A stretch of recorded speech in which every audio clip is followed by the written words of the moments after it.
बरसात की उस पहली रात में जब बिजली आसमान को ऐसे चीर रही थी जैसे किसी ने काले आंचल पर चांदी की रेखा खींचती हो, गांव बेलाहाटी के सिरे पर खड़ी पुरानी हवेली फिर से जाग उठी। हवा में गीली मिट्टी की गंध थी, लेकिन उसके भीतर कहीं एक सड़ी हुई उदासी भी खुली हुई थी। लोग कहते थे कि उस हवेली में एक प्यासी सुहागन चुड़ैल भटकती है। सिंदूर से भरी मांग, लाल चूड़ियां, पायल की हल्की छन-छन और आंखों में ऐसी प्यास जो मौत के बाद भी न बुझी। उसका नाम था राधिका। कभी वो इसी गांव की सबसे सुंदर दुल्हन थी। उसकी हंसी में बसंत खिलता था और उसकी आंखों में भविष्य के सपने झिलमिलाते थे। शादी के दिन जब उसने लाल जोड़ा पहना था, पूरा गांव उसकी सुंदरता पर मोहित था। अर्जुन, उसका पति, उसे ऐसे देखता था जैसे वो कोई देवी हो।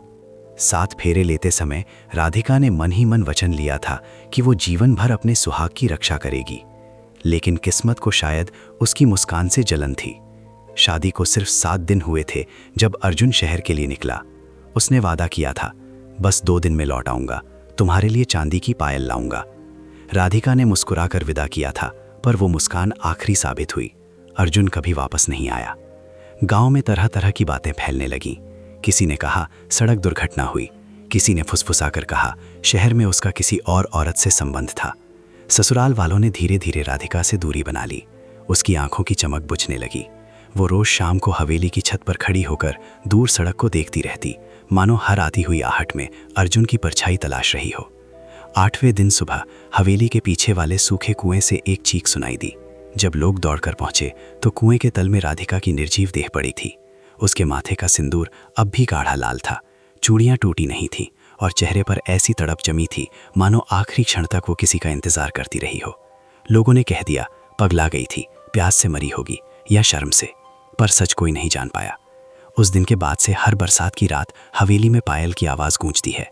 कभी किसी खिड़की के पीछे लाल साया दिखता है, कभी भीगी सी सिसकी सुनाई देती है।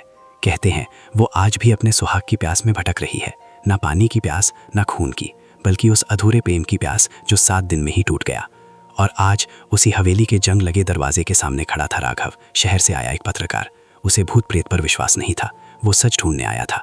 उसे लगा यह सब अंधविश्वास है, पर उसे नहीं पता था कि आज की रात हवेली सिर्फ अपनी कहानी नहीं सुनाएगी, बल्कि उसकी भी किस्मत बदल देगी।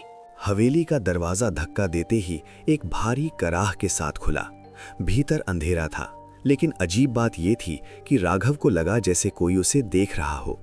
बारिश की बूंदें टूटी खिड़कियों से अंदर गिर रही थीं। दीवारों पर पुरानी तस्वीरें टेढ़ी लटकी थीं, जिन पर धूल की मोटी परत जमी थी। हवा में नमी थी, पर उसके भीतर एक अजीब सी तपिश भी छिपी हुई थी, मानो कोई अदृश्य आग वर्षों से सुलग रही हो। राघव ने कैमरा निकाला और रिकॉर्डिंग शुरू की। वो धीमी कदमों से आगे बढ़ा। अचानक ऊपर की मंजिल से पायल की बहुत हल्की आवाज आई, छन छन छन। वो ठिठक गया। उसने खुद को समझाया हवा होगी, पुरानी हवेली है, लकड़ी हिलती होगी। जैसे ही वो सीढ़ियों की ओर बढ़ा, पीछे से एक बेहद कोमल पर दर्द से भरी आवाज गूंजी, कौन है? क्यों आया है यहां? क्या तुझे भी किसी का इंतजार है? राघव का दिल जोर से धड़कने लगा, पर उसने खुद को संभालते हुए कहा, कौन है वहां? सामने आओ, मैं पत्रकार हूं, मुझे सच जानना है। कुछ क्षणों तक सन्नाटा रहा, फिर वही आवाज, इस बार और करीब, सच। सच जानकर क्या करेगा? सच कभी किसी ने सुना ही नहीं। सबने मुझे पागल कहा, मनहूस कहा, पर किसी ने मेरी प्यास नहीं समझी। राघव ने कैमरे की लाइट ऑन कर दी। रोशनी के घेरे में धीरे धीरे एक आकृति उभरने लगी। लाल साड़ी भीगी हुई, बाल खुले, मांग में गाढ़ा सिंदूर और आंखें। उन आंखों में ऐसा अथाह दर्द था कि राघव की रीढ़ में सिहरन दौड़ गई। वो राधिका थी। उसका चेहरा सुंदर था, पर मृत्यु की पीड़ा ने उसे भयावह बना दिया था। होंठ सूखे हुए, जैसे सचमुच बरसों से पानी न मिला हो। राघव ने कांपती आवाज में पूछा, तुम राधिका हो? वो मुस्कुराई। वो मुस्कान डरावनी नहीं थी, वो टूटी हुई थी। हाँ, मैं राधिका हूँ। कभी किसी की पत्नी थी, कभी किसी का इंतजार करती थी। अब बस एक प्यास हूँ जो खत्म नहीं होती। अचानक हवेली का दरवाजा अपने आप बंद हो गया। हवा तेज हो गई। राघव ने पीछे मुड़कर देखा, रास्ता बंद था। राधिका धीरे धीरे उसकी ओर बढ़ने लगी।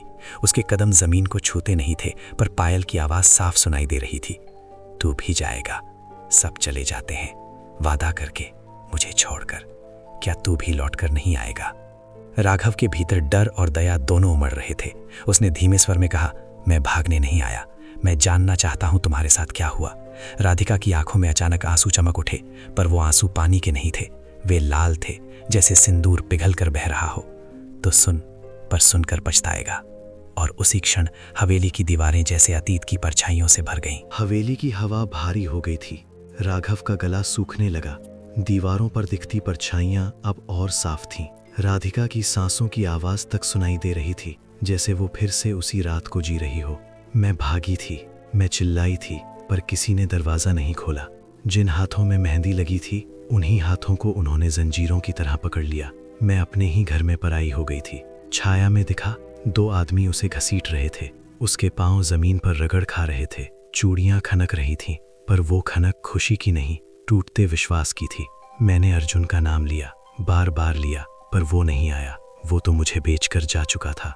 राघव की आंखों में सन्नाटा उतर आया।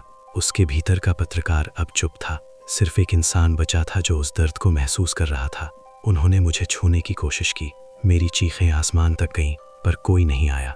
उस रात मेरी इज्जत नहीं, मेरा विश्वास मरा था। हवेली के कोनों से कराह की आवाज आने लगी, जैसे दीवारें भी उस रात की गवाह हो। मैं भागकर पीछे वाले आंगन में गई। कुआं सूखा था, बिल्कुल मेरी किस्मत की तरह। मैं थक चुकी थी।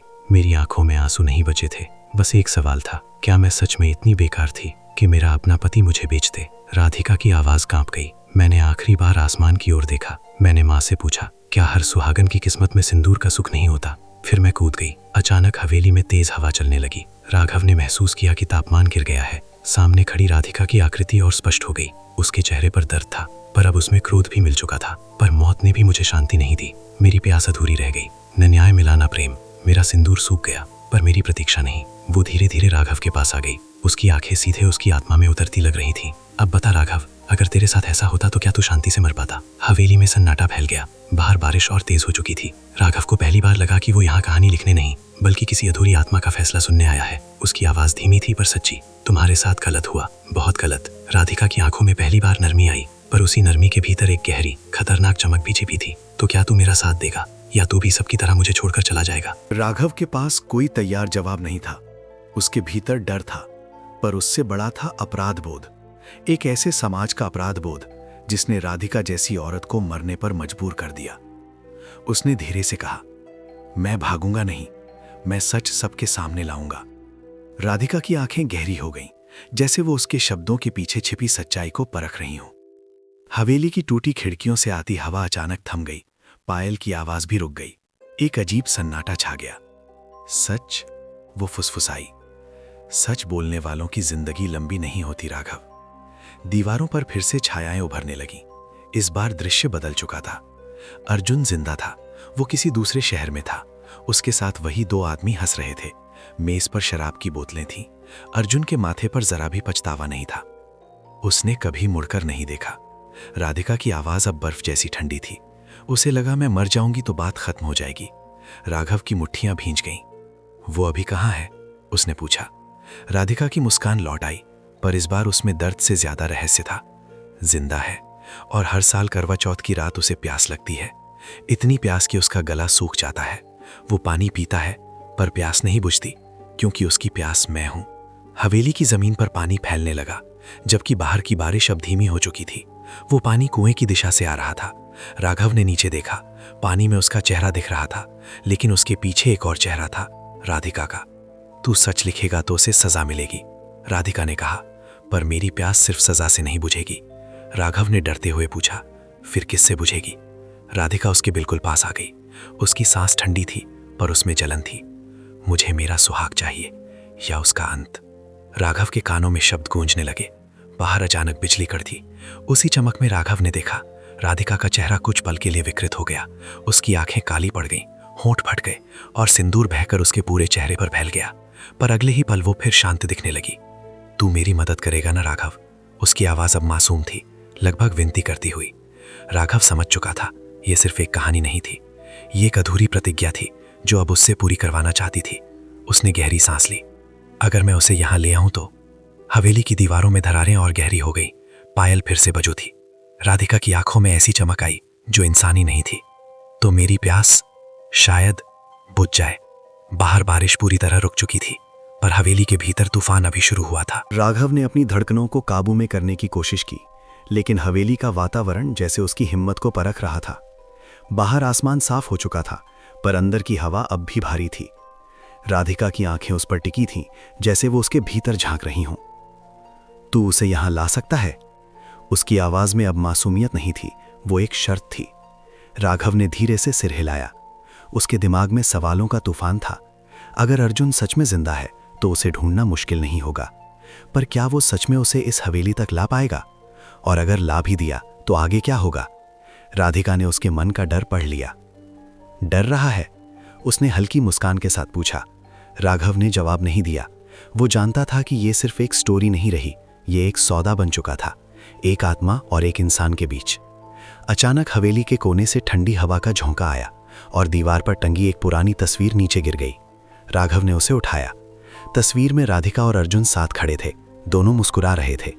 तस्वीर के कांच पर एक लंबी दरार थी, ठीक अर्जुन के चेहरे के ऊपर। वो अब खुश नहीं है, राधिका की आवाज आई। हर करवा चौथ को वो मुझे देखता है, मैं उसके सपनों में जाती हूँ, मैं उसे जगाकर पूछती हूँ, क्या मेरी प्यास बुझी? राघव की रीढ़ में सिहरन दौड़ गई। तू उसे यहां बुला ले, कह दे कि सच्चाई सामने आ गई है, वो डर कर आएगा। वो हमेशा डरपोक था। हवेली के फर्श पर फैला पानी धीरे धीरे सूखने लगा, पर उसके निशान अब भी गहरे थे। राघव ने अपना फोन निकाला। नेटवर्क कमजोर था, पर एक लाइन आ रही थी। उसने ठान लिया वो अर्जुन को ढूंढेगा, ना सिर्फ राधिका के लिए बल्कि उस सच के लिए जो सालों से दबा था। मैं कल सुबह शहर जाऊंगा, उसने कहा। राधिका कुछ पल चुप रही, फिर धीरे से बोली, याद रखना, अगर तू मुकर गया तो तेरी प्यास भी मेरी जैसी हो जाएगी। उसके शब्दों के साथ ही हवेली की लाइट अचानक बुझ गई, जबकि वहां कोई बिजली थी ही नहीं। अंधेरे में सिर्फ उसकी पायल की आवाज गूंजती रही, छन छन छन। राघव ने महसूस किया कि कोई ठंडा हाथ उसके कंधे को छूकर गुजरा। वो मुड़ा, पर वहां कोई नहीं था। हवेली का दरवाजा धीरे धीरे अपने आप खुल गया। बाहर चांद निकल आया था, पूरा और चमकीगा, पर उसकी रोशनी में भी हवेली की परछाइयां और गहरी लग रही थीं। राघव बाहर निकला। उसने आखिरी बार मुड़कर देखा। ऊपर की खिड़की में लाल साड़ी की एक झलक दिखाई दी। राधिका उसे जाते हुए देख रही थी। उसकी आंखों में उम्मीद भी थी और चेतावनी भी। राघव जानता था अब पीछे मुड़ने का रास्ता नहीं है। उसकी जिंदगी इस हवेली से बंध चुकी थी और आने वाली रातें पहले से कहीं ज्यादा भारी होने वाली थीं। सुबह की पहली रोशनी के साथ राघव हवेली से बाहर निकला, लेकिन रात उसके भीतर अभी भी जिंदा थी। उसकी आंखों के नीचे काले घेरे उतर आए थे। उसने पूरी रात सोया नहीं था। जैसे ही वो गांव की सीमा पार कर रहा था, उसे लगा कोई पीछे पीछे चल रहा है। उसने मुड़कर देखा, वहां कोई नहीं था, पर मिट्टी पर गीले पैरों के निशान उभर रहे थे, ठीक उसके कदमों के साथ साथ। उसने तेज कदम बढ़ाए, निशान भी तेज हो गए। अचानक वे निशान उससे आगे निकल गए और सड़क के मोड़ पर गायब हो गए। राघव समझ गया, राधिका उसे अकेला नहीं छोड़ने वाली। शहर पहुंचते ही उसने अर्जुन का पता लगाना शुरू किया। पुराने रिकॉर्ड, बैंक के कर्ज, पुलिस की फाइलें, सब कुछ खंगाल डाला। 2 दिन की तलाश के बाद उसे एक नाम मिला। अर्जुन अब दूसरे शहर में एक छोटे से ट्रांसपोर्ट ऑफिस में काम करता था। उसने अपना नाम थोड़ा बदल लिया था, पर चेहरा वही था। राघव ने दूर से उसे देखा। अर्जुन की आंखों में अजीब सी थकान थी। वो बार बार पानी पी रहा था। बोतल खाली होती वो फिर भर लाता। उसके सहकर्मी मजाक में कहते, इतनी प्यास क्यों लगती है तुझे? अर्जुन बस मुस्कुरा देता, पर उसकी मुस्कान बनावटी थी। उस रात राघव ने होटल के कमरे में बैठकर अर्जुन को फोन किया। मुझे तुमसे राधिका के बारे में बात करनी है, उसने सीधे कहा। फोन की दूसरी तरफ कुछ पल सन्नाटा रहा। फिर अर्जुन की भारी आवाज आई, वो मर चुकी है, पुरानी बातों को क्यों उखाड़ रहे हो? राघव ने धीमे लेकिन ठोस शब्दों में कहा, वो मरकर भी शांत नहीं है और सच अब सामने आएगा। फोन कट गया। उसी क्षण कमरे की लाइट झपकने लगी। बाथरूम के नल से अपने आप पानी बहने लगा। राघव का दिल जोर से धड़कने लगा। आईने पर भाप जम गई थी और उस पर उभरे अक्षर साफ दिख रहे थे, उसे लेकर आओ। राघव ने पीछे मुड़कर देखा।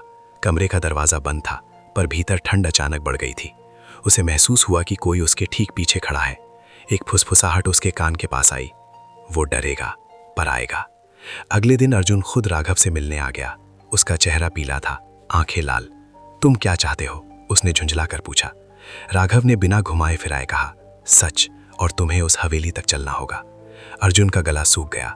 उसने पानी की बोतल उठाई, पर हाथ कांप रहे थे। मैं वहां नहीं जाऊंगा, वो बुदबुदाया। तभी कमरे की खिड़की अपने आप खुल गई। तेज हवा अंदर आई। अर्जुन की नजर खिड़की के बाहर पड़ी। सामने सड़क पर एक औरत खड़ी थी, लाल साड़ी में, भीगे बालों के साथ। उसकी आंखें सीधा अर्जुन को देख रही थीं। अर्जुन की चीख निकल गई। उसने आंखें बंद कर लीं। जब दोबारा देखा, सड़क खाली थी। राघव ने उसकी हालत समझ ली। तुम्हें जाना ही होगा, उसने सख्ती से कहा। अर्जुन की आवाज टूट गई। वो हर रात आती है मेरे सपनों में, पानी मांगती है, कहती है मेरी प्यास बुझा दो। मैं जाग जाता हूं तो गला सूख रहा होता है। जितना पानी पीता हूं, प्यास नहीं जाती। उसकी आंखों से आंसू बह निकले। मैंने गलती की, पर मैं मरना नहीं चाहता। राघव के भीतर एक सिहरन उठी। खेल अब शुरू हो चुका था। राधिका सिर्फ बदला नहीं चाहती थी, वो अर्जुन को उसी प्यास में झोंकना चाहती थी जिसमें वो खुद जली थी। और अब दोनों को वापस उसी हवेली में जाना था जहां ये सब शुरू हुआ था। अर्जुन की हालत लगातार बिगड़ती जा रही थी। उसके होठ फट चुके थे और वो हर 5 मिनट में पानी की बोतल होठों से लगा लेता, लेकिन उसके चेहरे पर तृप्ति का एक भी भाव नहीं आता। राघव ने तय कर लिया कि अब देर करना खतरनाक होगा। उसी शाम दोनों कार से बेलाहाटी की ओर निकल पड़े। रास्ते भर आसमान धूसर रहा, जैसे बादल भी किसी अनहोनी की प्रतीक्षा कर रहे हों। अर्जुन बार बार पीछे मुड़कर देखता, मानो उसे यकीन हो कि पिछली सीट पर कोई बैठा है। एक बार उसने कांपती आवाज में कहा, तुम्हें महसूस नहीं हो रहा वो हमारे साथ है? राघव ने जवाब नहीं दिया, लेकिन कार के शीशे पर अचानक पानी की बूंदें उभर आईं, जबकि बारिश नहीं हो रही थी। उन बूंदों ने धीरे धीरे एक शब्द बनाया, प्यास। अर्जुन की सांस अटक गई। गांव के बाहर पहुंचते ही हवा बदल गई। कार का इंजन अपने आप बंद हो गया। चारों तरफ सन्नाटा था।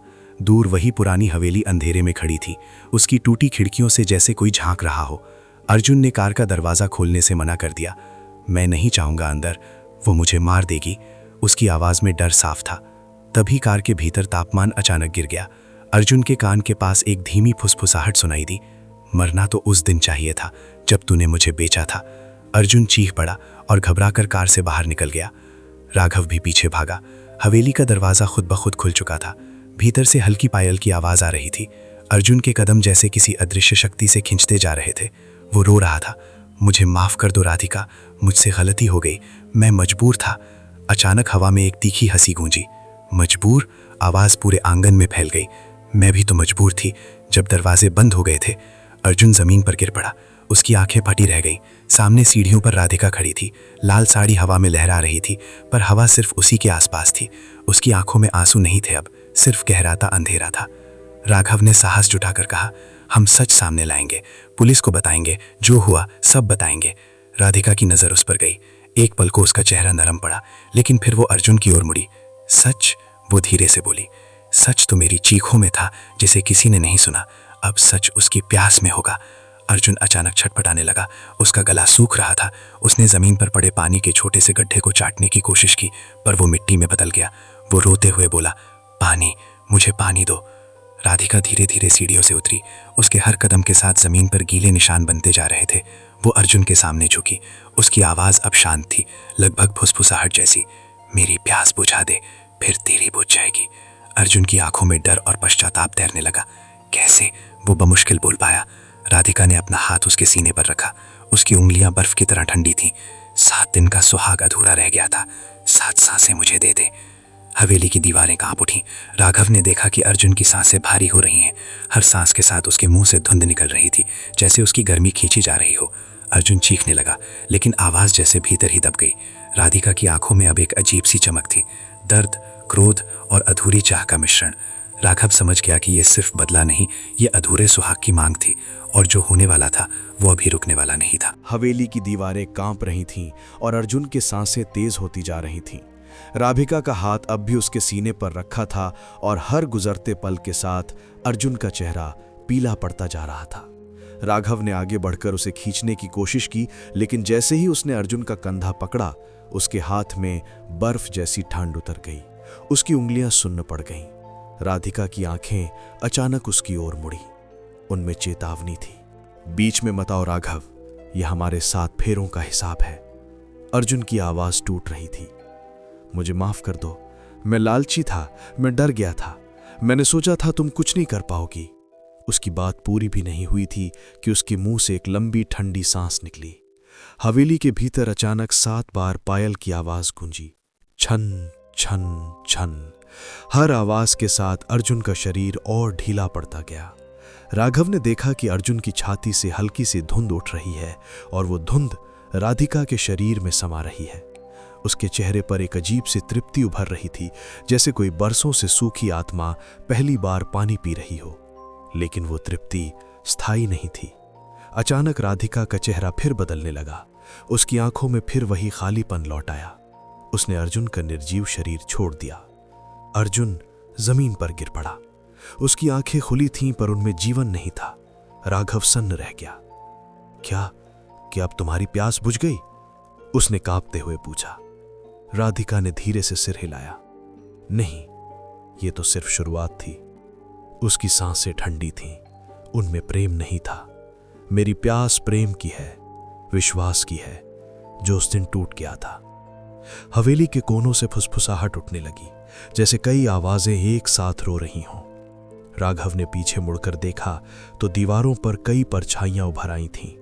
वे औरतें जिनकी आंखों में भी अधूरी प्रतीक्षा थी। राधिका की आवाज गहरी हो गई। मैं अकेली नहीं हूं राघव, इस हवेली ने कई इंतजार निकले हैं। अचानक हवेली का दरवाजा जोर से बंद हो गया। बाहर हवा तेज हो गई। राघव समझ गया कि कहानी अभी खत्म नहीं हुई। अर्जुन की मौत ने सिर्फ एक दरवाजा खोला है। असली प्यास अब सामने आने वाली थी। अर्जुन का निर्जीव शरीर ठंडी जमीन पर पड़ा था, लेकिन हवेली का अंधेरा अब और गहरा हो चुका था। राघव ने घबराकर दरवाजे की ओर दौड़ लगाई, पर दरवाजा जैसे पत्थर बन चुका था। उसने पूरी ताकत से धक्का दिया, मगर वो हिला तक नहीं।